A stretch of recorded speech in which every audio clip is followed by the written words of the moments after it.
신약성경 152페이지에 있습니다. 저물매 제자들이 바다에 내려가서 배를 타고 바다를 건너 가버나움으로 가는데 이미 어두웠고 예수는 아직 저희에게 오시지 아니하셨더니 큰 바람이 불어 파도가 일어나더라.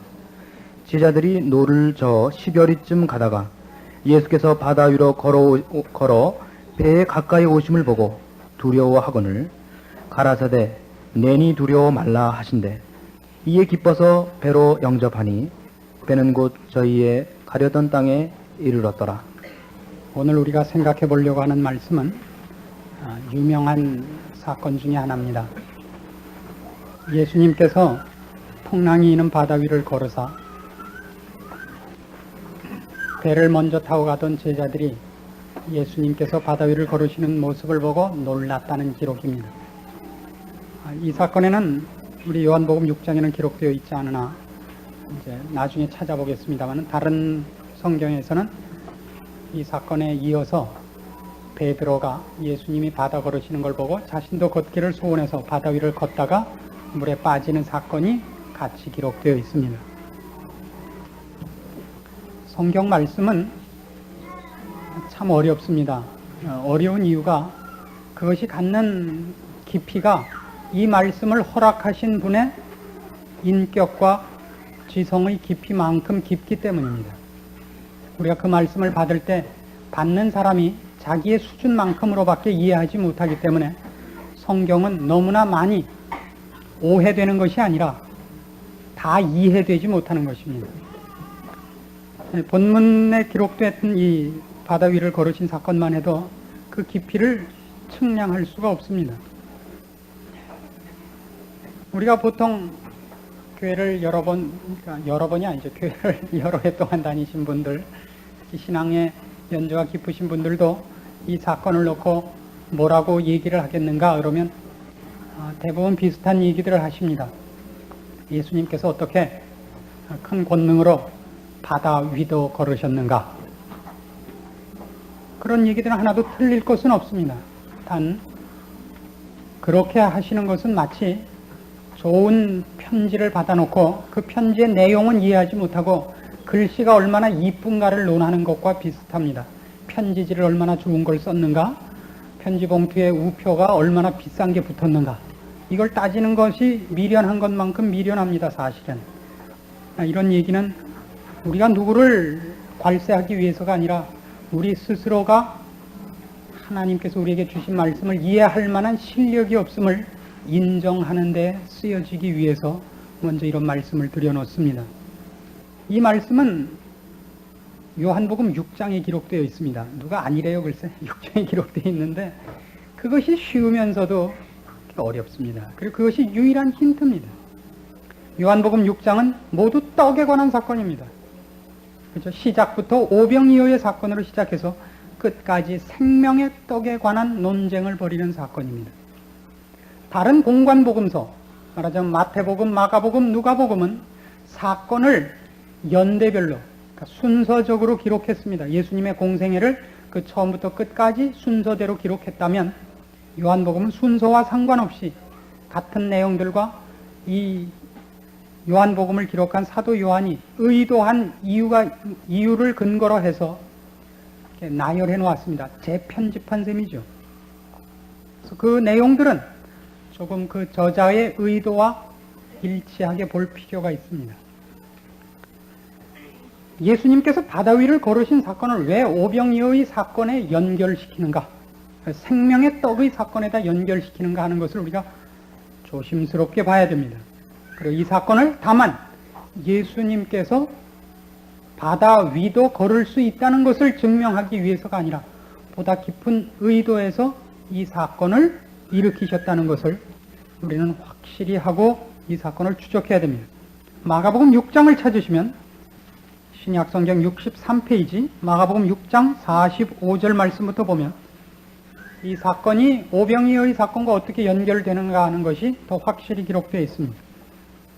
예수께서 즉시 제자들을 재촉하사 자기가 무리를 보내는 동안에 배 타고 앞서 건너편 벳세다로 가게 하시고 무리를 작별하신 후에 기도하러 산으로 가시다. 저물매 배는 바다 가운데 있고 예수는 홀로 무태에 계시다가 바람이 거스림으로 제자들의 괴로이 노젓는 것을 보시고 밤 사경쯤에 바다 위로 걸어서 저희에게로 오사 지나가려고 하시매 제자들이 그의 바다 위로 걸어오심을 보고 유령인가 하여 소리 지르니 저희가 다 예수를 보고 놀람이라. 이에 예수께서 곧 더불어 말씀하여 가라사대 안심하라 내니 두려워 말라 하시고 배에 올라 저희에게 가시니 바람이 그치는지라.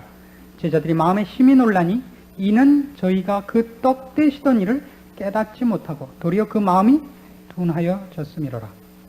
이 사건이 오병이어의 사건이 시사했던 메시지와 일관된 사건이라고 성경이 시사하고 있습니다. 그럼 여기서 우리는 이 사건을 이해하기 위해서 오병이어의 사건을 어떻게 이해해야 하는가 하는 것을 다시 한번 돌아봐야 됩니다. 물론 이렇게 할 수 있습니다. 예수님께서는 보리떡 5개와 물고기 2마리를 가지고도 2만 명쯤 먹일 수 있다. 그런 실력자이기 때문에, 그런 능력이 있으신 분이기 때문에 바다 위를 걷는 것쯤은 문제도 아니다. 이래도 분명히 말이 됩니다. 그것보다 더 깊은 뜻이 있습니다. 그러니까 우리가 오병이어의 사건을 지난 한 달 동안 생각했던 것을 돌이켜 보시면 됩니다. 오병이어의 사건은 결단코 예수님께서 얼마나 능력이 있으신 분인가를 증명하기 위하여 일으킨 사건이 아닙니다. 더욱 우리가 꺼내놓는 것이 아무리 하찮을지라도 주 앞에 꺼내놓는 헌신을 귀히 쓰신다는 사건도 아닙니다. 그것이 오병이어 사건에서 가장 중요한 것이었습니다.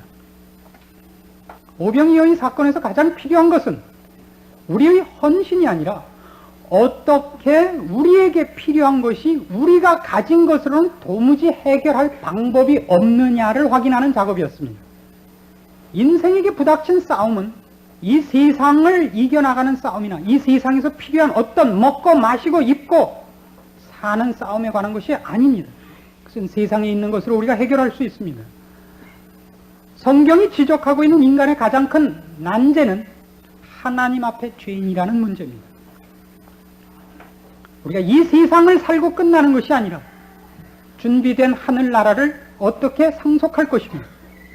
그것에 준비되어 있지 않는 자가 어떤 영벌을 받을 것인가를 지적하는 것이 성경의 가르침에 있어서는 가장 중심되는 것입니다.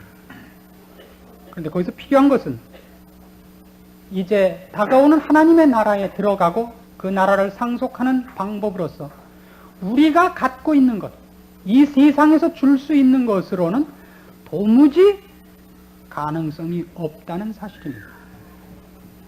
이 싸움에서 가장 중요한 싸움이었습니다. 기억나십니까?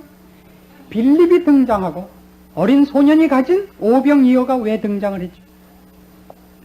분명히 예수님께서 오병이어의 기적을 일으키실 때 보리떡 5개와 물고기를 사용하셨습니다. 그래서 그것이 우리에게는 1차적으로 보라, 아무리 하찮은 것이라도 주 앞에 내놓은 것은 큰 일을 할 수 있다는 것으로 이해되기 꼭 좋게 됐습니다만 주께서는 이것을 그렇게 의도하신 것이 아니기 때문에 1차적으로 빌립을 향하여 이 문답을 거치셨습니다. 이 사람들을 다 먹이려면 어떻게 하면 되겠느냐? 가장 조금씩 죽지 않을 만큼만 먹인다 할지라도 200만 원쯤 필요합니다. 오늘 시세로 따지면 그렇습니다.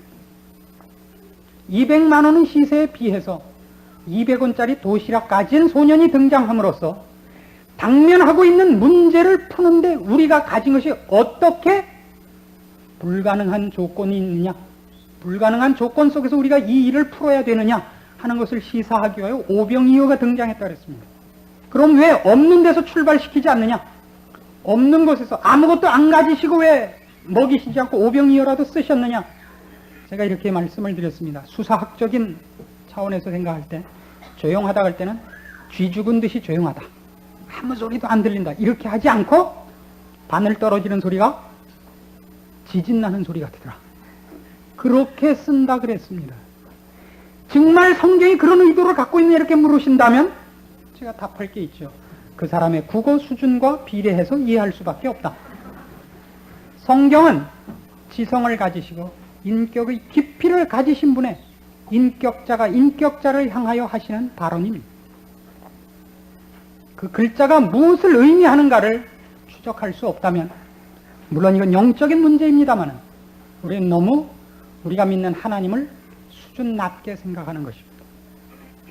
그분이 우리를 골탕 먹이려고 이렇게 기록하는 것이 아닙니다. 더 깊은 것을 담기 위하여 이렇게 표현을 쓰십니다. 그러자 이제 당장 무슨 문제가 생기느냐 하면 예수님께서는 우리의 필요한 모든 것을 주시는 분인가 하는 오해가 생겨날 여지가 생깁니다.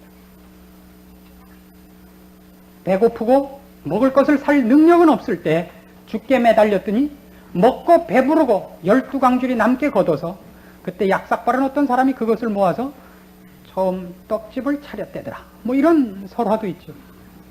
금방 그렇게 가요. 야, 예수를 믿으면 그러면 땀 흘려 나가서 일할 필요 없지 않느냐?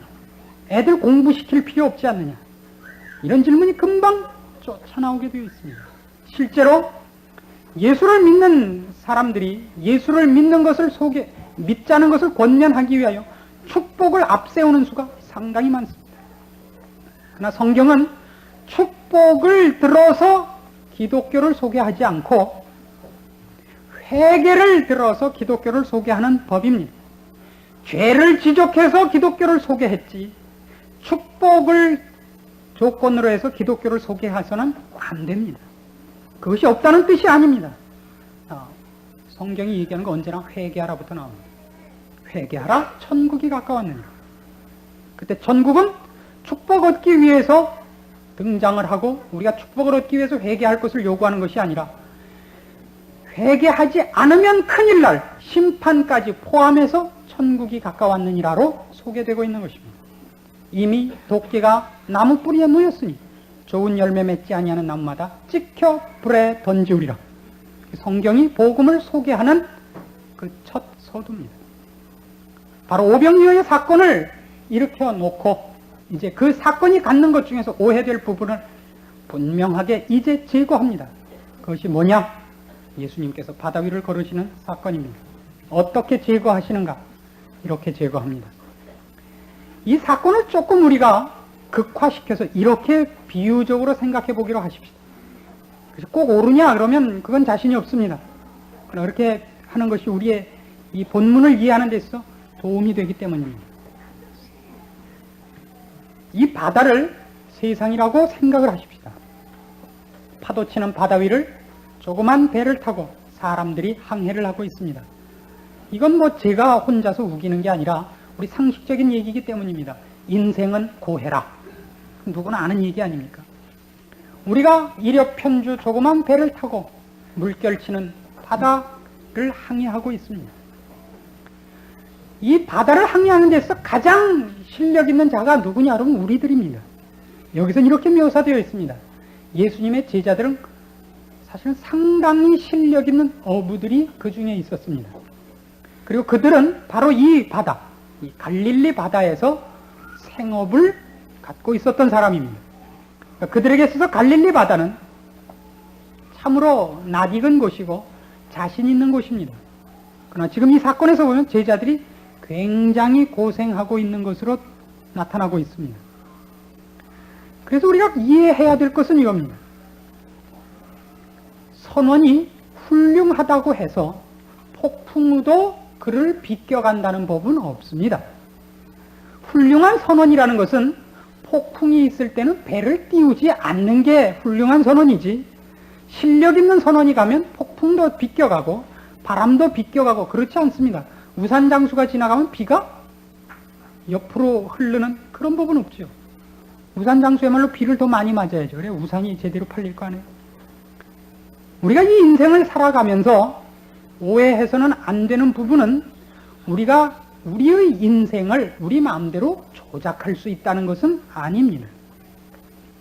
우리는 우리의 인생이 어려운 데 대하여 그 어려움을 당할 수밖에 없는 존재들입니다. 거기에 예수님은 그 물결치는 파도 속을 유유히 걸어오십니다. 재미있는 그림이라고 생각하지 않으십니까? 이 바다에 대해서 가장 잘 알고 가장 실력 있는 자들이 가장 좋은 배를 탔겠지요. 그리고 가장 실력 있게 운전을 하고 있는데 쩔쩔매고 있습니다. 거기에 예수님께서 유유히 걸어오십니다. 걸어오셨다는 표현으로는 우리가 알기에는 파도나 바람이 예수 그리스도에게 도무지 어떤 영향을 미치지 못하신 것 같습니다. 그래서 베드로가 그 사건을, 그 모습을 보고 이제 요청을 합니다. 저도 걷게 해 주십시오. 마태복음 14장 27절부터의 말씀입니다. 예수께서 즉시 일러 가라사대 안심하라 내니 두려워 말라. 베드로가 대답하여 가로되 주여 만일 주시거든 나를 명하사 물 위로 오라 하소서. 그래서 29절에 오라 하는 명령이 떨어집니다. 오라 하시니 베드로가 배에서 내려 물 위로 걸어서 예수께로 가되 바람을 보고 무서워 빠져갑니다. 이 그림을 꼭 명심하십시오. 우리는 이 사건에서 이런 얘기도 유추해낼 수 있습니다. 예수 그리스도를 보다가 바람을 보자 그의 신앙이 흔들렸다. 그것도 틀린 얘기가 아닙니다. 이것이 오병이어의 사건인 이상은, 오병이어의 사건과 연결되는 사건인 이상은 그것보다 더 깊은 메시지가 숨어 있다는 것을 기억해야 됩니다. 인생에 파도가 치는 날이 한두 번이 아니다. 예수 그리스도를 쳐다보고 그 속을 유유히 걸어갈 수 있다. 100번 오르신 말씀입니다. 거기서 그치진 마십시오. 오병이어가 주었던 교훈과 도대체 어떤 맥락에서 서로 연결되기에 이 말씀을 여기 기록하고 있는가를 찾기까지 노력하셔야 됩니다. 너무 이렇게 얘기하다 보니까 제가 너무 잘난 척을 하는 것 같아서 좀 우습습니다만 그런 뜻은 아닙니다. 안타까워서 그렇습니다. 그리고 이제부터 할 얘기가 좀 심각한 얘기가 되고 좀 가슴 아픈 얘기를 해야 되기 때문에 미리 이렇게 뜸을 좀 드립니다. 가슴 아플 준비를 하시고 손을 모아서 가슴을 부여잡고 계십시오. 베드로가 의도한 것은 이래 보입니다. 그들은 실력 있는 어부들이요. 바다를 항해하는데 누구보다 뛰어난 사람들입니다. 그러나 아무리 실력 있는 어부라 할지라도 배가 필요합니다. 그렇죠? 예수님께서 오시는 걸 보니까 배가 필요 없어요. 파도가 쳐도 끄떡이 없고 이것보다 더 필요한 것은 없습니다. 베드로는 사실 그 사건 때문에 등장하는 것 같아 보입니다. 지금 이 메시지 때문에. 그래서 베드로는 예수를 믿으면 더 이상 배가 필요치 않고 그물이 필요치 않고 우산이 필요 없으리라고 기대를 한 것 같습니다. 그런데 예수님께 저에게 바로 그 능력을 주십시오라고 요구해서 그래 오라. 그래서 바다 위를 걷다 보니까 바다 위에 내려 섰는데 도무지 바람이 자질 않아요. 파도가 그치질 않아요. 그가 기대했던 것은 주께로부터 세상을 이길 세상적인 어떤 능력과 특별한 재능을 부여받는 것을 기대했던 듯 싶습니다. 그래서 그가 분명히 주의 명령, 제가 아래, 허락 아래 바다 위에 내려 섰음에도 불구하고 바람이 그치지 않자 빠져버리는 겁니다. 사건은 그렇게 묘사되어 있습니다. 즉 앞에 있는 오병이어의 사건을 연결하면서 성경이 우리에게 무슨 단서를 붙이고 싶으냐 하면 오병이어의 사건을 보고 너희가 예수를 믿으면 이 세상에서도 아무 문제 없이 살 것이라고 기대한다면 그것은 아니다. 영적인 싸움이다. 이걸 못 받고 싶은 겁니다. 우리가 오해해서는 안 되는 큰 싸움이죠. 기독교는 이 예수를 믿으면 하나님의 말씀대로 살면 이 세상에서 평안할 거라는 약속은 없습니다. 이렇게 질문하실 수 있습니다. 그러나 구약엔 그렇게 되어 있습니다. 구약은 말이죠. 애들을 가르치기 위해서 그림을 그리는 것 같이 표현한 때이기 때문에 그렇습니다. 거기선 축복의 개념을 포도원이 큰 것, 자식이 많은 것, 오래 사는 것 이렇게 되어 있습니다. 그러나 요즘식으로 하면 자식 많은 게 꼭 축복입니까? 한 타스쯤 드릴까요? 그것이 축복일 리가 없습니다. 성경이 구약에서 얘기하는 것은 축복의 개념을 설명하기 위해서 그렇게 한 겁니다. 욥기 같은 것을 읽어보면 그 욥이 하나님 앞에 칭찬받았다, 하나님이 기뻐하셨다는 의미를 설명하기 위해서 그의 딸들은 그 땅에서 제일 이뻤으며 이렇게 나옵니다. 제일 이뻐서 좋을 거 한 개도 없습니다. 여자는 이쁘면 괜히 손만 타요. 그저 막 삐져놓은 것 같으신 분이 최고입니다. 이쁘게 생겨가지고 제대로 행복하게 사는 사람이 있습니까? 없습니다. 남자 똑똑해서 쓸모있는 사람 보았습니까? 똑똑해서 괜히 이력서에 여러 회사 다닌 경력만 많지 오늘 뭐 하고 있나 보세요. 똑똑하다는 것이 꼭 축복은 아니잖아. 축복을 설명하기 위해서 구약에서는 그렇게 합니다. 우리가 예수를 믿어 축복을 얻는다는 것은 이런 걸 근거로 하는 것입니다. 보이는 세상이 전부 아니다. 보이는 것이 전부 가치 있는 것이 아니다. 영원한 나라가 있다. 그것을 알고 그 나라에 들어갈 수 있고 그 나라를 준비하는 것을 축복이라 그럽니다. 하나님을 알게 된 것, 하나님과 화해하게 된 것을 축복이라 그러고 그 나라를 지금 준비하는 것을 축복이라 그러지. 예수를 믿었더니 자식들한테 뭐라고 특별히 안 해도 공부도 잘하고 이쁘고 건강하고 그런 걸 축복이라 그러지 않습니다. 분명히 해야 합니다. 여러분 자녀가 공부 잘하기를 원하시거든 주일날 교회 보내지 마십시오. 주일날 시험 공부를 한 자녀와 주일날 교회 와서 기도한 자녀가 가서 시험 보면 누가 더 좋은 성적을 얻습니까? 시험 준비한 자녀가 얻습니다. 물어보나만 합니다. 기도를 한다고 해서 성적이 뛰는 법은 없습니다. 절대 그런 법칙을 하나님이 쓰시지 않습니다. 갈라디아서 6장을 찾으십시오. 갈라디아서 6장 7절. 이 말씀은 여러분 가정마다 꼭 어디다 붙여놓으셨으면 좋겠어요. 스스로 속이지 말라. 하나님은 만홀히 여김을 받지 아니하시나니 사람이 무엇으로 심든지 그대로 거두리라. 자기의 육체를 위하여 심는 자는 육체로부터 썩어진 것을 거두고 성령을 위하여 심는 자는 성령으로부터 영생을 거두리라. 오늘 오병이어의 사건을 연장해서 예수님께서 바다 위를 걸으시며 베드로의 사건을 일으키시는 가장 굵은 이유가 뭐냐? 이겁니다. 육체로 거두는 방법은 육체로 심는 방법 외에 없습니다. 세상에서 승리하시고 세상에서 자랑하시고 세상에서 성공하시고 싶거든 세상 방법으로 하십시오. 기도하지 마십시오. 많은 사람이 그렇게 얘기를 합니다. 기도해서 저는 기업을 여기까지 일으켰습니다. 기도해서 제 애가 여기까지 왔습니다. 기도해서 된 것 아닙니다. 그건 죽었다 깨도 그건 방법입니다. 세상 방법입니다. 땀 흘리고 성실하게 한 것으로 얻는 겁니다. 기도해서 되지 않습니다. 그럼 기도는 왜 필요했느냐? 그가 한 그 사업이 다만 세상에서 잘 먹고 잘 사는 것 외에 그리스도와 그의 나라를 위해서도 쓰이고 있다는 표일 뿐입니다. 그 표는 꼭 성공해야만 된다는 법칙은 없습니다.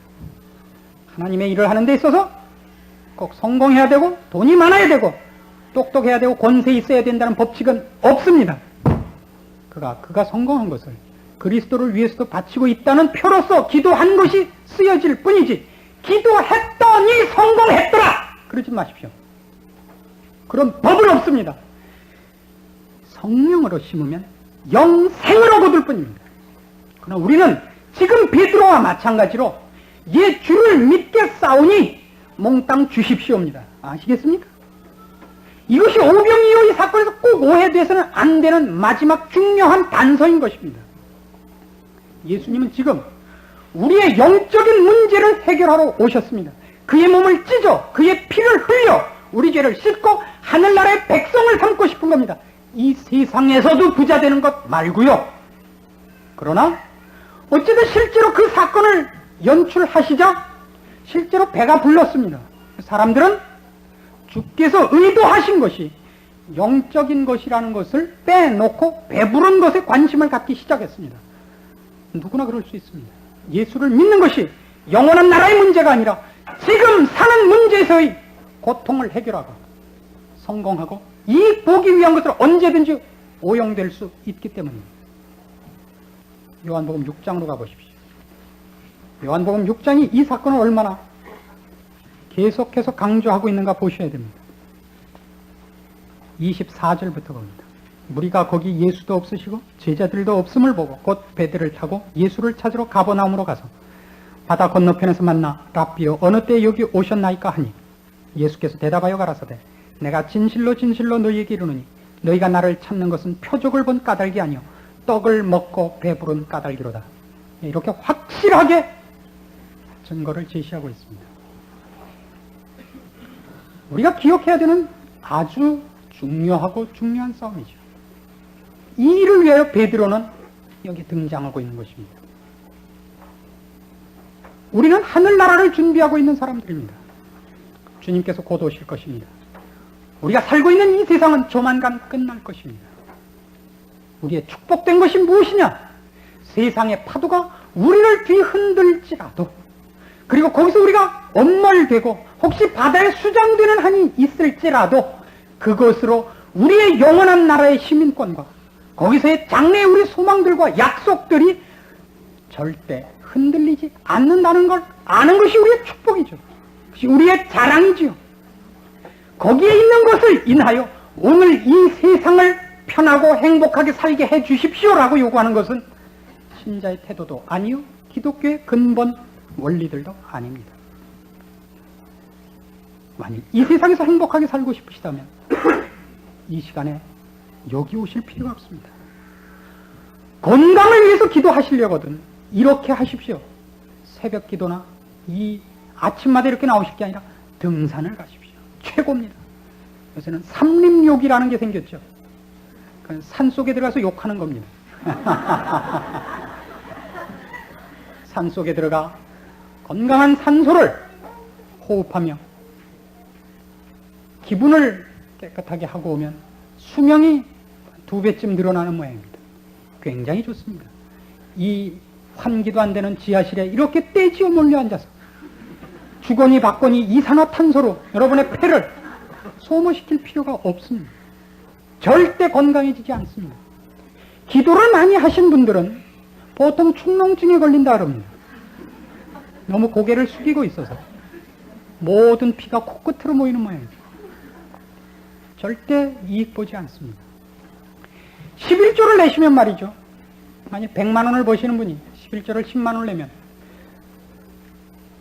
10만 원만큼 손해입니다. 확실합니다. 100만 원 갖고 사는 사람과 90만 원 갖고 사는 사람, 90만 원 갖고 사는 사람이 10만 원만큼 손해입니다. 11조를 내면 먹을 것에 걱정이 없어진단다. 아닙니다. 절대 그렇지 않습니다. 11조를 내도 쪼들리는데 더 쪼들리죠. 그나마 쪼들리는데 11조까지 냈으니 그만큼 망하는 겁니다. 절대 이익 보지 않습니다. 아픈 몸을 이끌고 교회에 왔다. 더 아프죠? 그건 틀림없습니다. 그래서 낫지 않습니다. 물론 낫는 사람도 있고 11조를 냈더니 괜찮아지는 사람이 있습니다. 영적 연령 3세 미만일 때 주께서 그 방법을 동원하십니다. 예수를 믿어온 자들 중에서 언제 그의 생애를 세상에서 성공한 것으로 자랑한 사람이 있었습니까? 성경은 언제나 예수를 믿는 자의 가장 자랑스러운 모습을 순교로 묘사하고 있습니다. 이 세상을 살아가는 데 있어서는 가장 미련한 자들이요, 어리석은 사람들이요, 바보로 묘사되어 있는 것을 아시겠습니까? 왜 그렇죠? 우리는 이제 아는 겁니다. 이 잠시 지나갈 이 세상을 위해 준비할 필요가 없는 것을. 우리는 영원한 나라를 준비해야 되는 사람들인 줄 이제 아는 겁니다. 주께서 우리에게 허락한 것은 그 나라를 위한 모든 것이지 이 세상을 사는 법칙은 아닙니다. 이 세상을 살기 위해서 왜 하나님께서 필요한 도움들을 주시지 않느냐 하면 이 세상을 살기 위하여 쓰여야 하는 재주들과 원리들, 그것이 하늘나라를 준비하는 것과 아주 정면으로 충돌하기 때문에 그렇습니다. 이 세상에서 승리하자면 내 옆 사람을 밟고 올라서야 됩니다. 속이고 일어나야 되고. 그러나 저 세상을 위하여 준비하는 자들은 나를 죽여 옆 사람을 세워야 하고 이 세상에 가진 모든 것을 세상을 위해서가 아니라 주를 위해서 써야 됩니다. 어떻게? 이 세상도 살고 저 나라도 준비하겠습니까? 이런 배짱들이 우리들한테 꼭 있어야 됩니다. 우리가 여름 동안을 집회를 제대로 하기 위해서 오늘도 벌써 덥습니다만 여기 이만한 인원이 모여갖고는 여름을 못 납니다. 에어컨을 놓기 해도 별로 시설을 놓을 만큼 어떻게 잘 안 돼 있습니다. 굉장히 불편하게 돼 있어요. 그래서 여름 동안 우리가 집회를 근처 학교에 강당을 빌려서 할 셈입니다. 괜찮죠? 그래서 여기저기 알아보고 있습니다. 그러자 이제 떡 번 김에 제사 지낸다고 여기저기 찾아보는 김에 여기저기 이제 공터도 보고 다닙니다. 아니, 보고만 다닌다고요. 그래서 이렇게 제가 보고 저쯤 돼야겠다 그랬더니 우리 같이 다니는 전도사님들이 말도 안 해요. 제가 저만은 해야겠는데 이런 데는 보통 2만 평입니다. 저는 한 평이 어느 만큼 되는지 모르거든요. 그러니까 아니 저 정도는 돼야 그래도 보건체제라도 한번 하고 하지 않겠냐. 목사님은 2만 평입니다. 아니 어차피 우리는 20평 살 돈도 없습니다. 어차피 마찬가지잖아요. 20평 살 돈 없는데 꿈이나 야무지게 2만 평. 그럼 또 압니까? 누가 홀가락 미쳐갖고 2만 평 줄지? 그랬더니 장로님이 저보고 그랬습니다. 아니 우리 중에 누가 그런 사람 나올지도 모르는데 홀가닥 미쳤다 그럴 건 뭐 있으니까 성령에 감동하셔서 저 이렇게 바꿔주십시오. 이건 다 우스갯소리들입니다. 그러나 제가 이런 얘기를 하는 것은 이게 세상적인 사고방식과 세상적인 상식으로는 말이 안 맞는 것들입니다. 분명히 미친 짓입니다. 근데 그 미친 게 무슨 사람이 이렇게 상식도 없어지고 바보가 되고 헷가닥 도른 미친 게 아니라 전혀 달라진 사고방식이 자리 잡는 것입니다. 무슨 말인지 이해하시겠습니까? 그 여러분 꼭 음미해 주시기 바랍니다. 우리가 도대체 예수를 믿는다는 것으로 이렇게 모여서 무엇을 요구하고 있고 무엇을 기대하고 있는가를 자기를 깊이 한번 살펴봐 주십시오. 예수를 믿음으로 도대체 어떤 이익이 있었습니까? 세상적으로라면 없었죠. 그럼 우리가 왜 여기 이래도 나와야 됩니까? 알기 때문입니다. 주께서 오실 것을 알고 있기 때문입니다. 최소한의 준비는 하고 있는 겁니다. 그래도 예수님 오실 때 다른 건 안 보셔도 그분이 출석부는 보실 것 같지 않습니까? 이것만은 우리가 준비해야 되는 사람들인 줄 우리가 알고 있습니다. 그런데도 사람은 참 교활한 존재인지라 한 발은 거기다 걸어놓고 실제로 발도 아니고 신발만 하나 거기다 놓고 우리는 훨씬 이 세상을 요구하고 있습니다. 그런데 아무리 예수를 믿어도 바람이 잘 날이 없어요. 그렇죠? 그래서 빠져들더라니까요. 예수님께서 여러분에게 먹고 사는 문제 해결을 해주시고 남 앞에 자랑할 것을 주실 거라고 생각하십니까? 그럼 베드로가 빠진 것과 똑같은 싸움인 것입니다. 우리는 우리가 무엇을 소유하고 우리가 이 세상을 이길 어떤 특별한 특권을 가지는 자로서 예수 믿지 않습니다. 우리는 예수 그리스도를 아는 것이 전부입니다. 그래서 요한복음은 그렇게 기록을 계속해 나가고 있습니다. 35절 보십시오. 예수께서 가라사대 내가 곧 생명의 떡이니 내게 오는 자는 결코 줄이지 아니할 터요 나를 믿는 자는 영원히 목마르지 아니하리라. 그분이 내가 곧 생명의 떡입니다. 예수님입니다. 그분 오병이어도 그렇습니다. 그분을 쪼개서 나눠주시는 겁니다. 우리가 헌신한 것을 다시 축복해서 불려주시는 일이 아닙니다. 우리가 갖고 있는 어떤 재능을 주 앞에 바치면 뭐가 나오고 우리가 갖고 있던 어떤 물질을 주 앞에 바쳤더니 뻥튀기가 돼서 더 크게 나오고 그렇지 않습니다. 그건 우리의 헌신이 우리의 열심에 불과하고 우리한테 필요한 것은 그분으로부터만 나옵니다. 그분만이 생명의 떡이고 그분만이 우리의 생명이고 그분만이 우리의 길이고 진리고 길입니다. 그분입니다. 우리 것이 가서 변화되어 나오지 않습니다. 요한복음 3장을 보십시오. 여기 그 사건을 일찍이 이렇게 기록해 놓았습니다. 요한복음 3장 3절입니다. 예수께서 대답하여 가라사대 진실로 진실로 네게 이르노니 사람이 거듭나지 아니하면 하나님 나라를 볼 수 없느니라. 니고데모가 가로되 사람이 늙으면 어떻게 날 수 있삼나이까? 두 번째 모태에 들어갔다가 날 수 있삼나이까? 예수께서 대답하시되 진실로 진실로 네게 이르노니 사람이 물과 성령으로 나지 아니하면 하나님 나라에 들어갈 수 없느니라. 육으로 난 것은 육이요 성령으로 난 것은 영이니 내가 네게 거듭나야 하겠다 하는 말을 기이 여기지 말라. 육으로 난 것은 육이요, 영으로 난 것은 영입니다. 주로부터만 생명과 진리와 우리에게 필요한 생명의 양식이 옵니다. 우리가 우리의 열심을 꺼내고 우리의 종교심을 꺼내고 신앙 고백을 꺼내놓는다고 해서 그것이 우리의 양식이 되고 우리의 무슨 특별한 재주가 되지 않습니다. 그분만이 우리의 생명.